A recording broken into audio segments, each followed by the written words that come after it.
বিদেশ থেকে বৈধ পথে ফোন কল আনার কথা বলে রাজনৈতিক প্রভাব খাটিয়ে ইন্টারন্যাশনাল গেটওয়ে অপারেটর ফোরামের ৬৩৫ কোটি টাকা লোপাট করেছে সালমান এফ রহমানের বেক্সিমকো। বিগত সরকারের আমলে অনুমোদনপ্রাপ্ত আইওএফ এর মাধ্যমে দেওয়া হয়েছিল রাজস্ব ফাঁকি।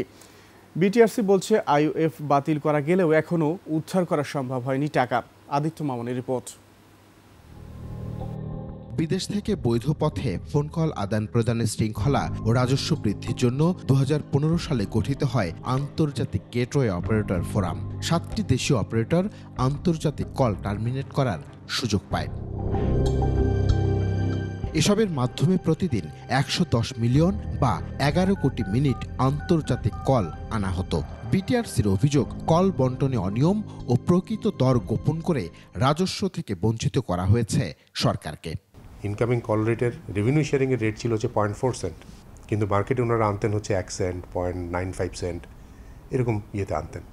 তাহলে ওই এক্সট্রা টাকাটা, ওই টাকাটার জাস্টিফিকেশন এই জায়গাটা একটা গ্রে এরিয়া রয়ে গেছে। এটা অধিকতর তদন্তের জন্য আমরা দুদককে অনুরোধ করেছি।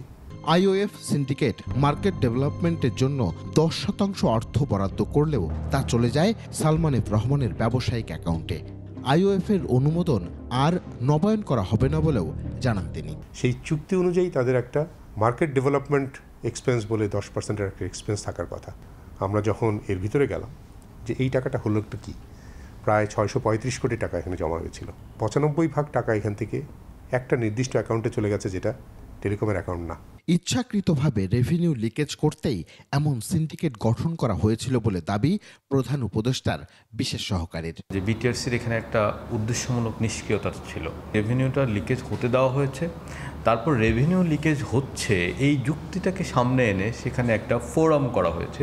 এই ফোরামের মাধ্যমেই সব কল আসতে হবে, বাকিরা কল আনতে পারবে না, কলটা ডিস্ট্রিবিউট করবে।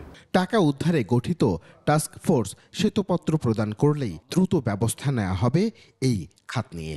তাদের পরামর্শ এবং প্রস্তাবনার আলোকে আমরা এটার বিরুদ্ধে আইনি ব্যবস্থা নেব। বিটিআরসি বলছে, ইন্টারন্যাশনাল গেটওয়ে অপারেটর ফোরামের অনুমোদন বাতিলের পর আন্তর্জাতিক কল কমেছে প্রতিদিন ৯০ মিলিয়ন মিনিট।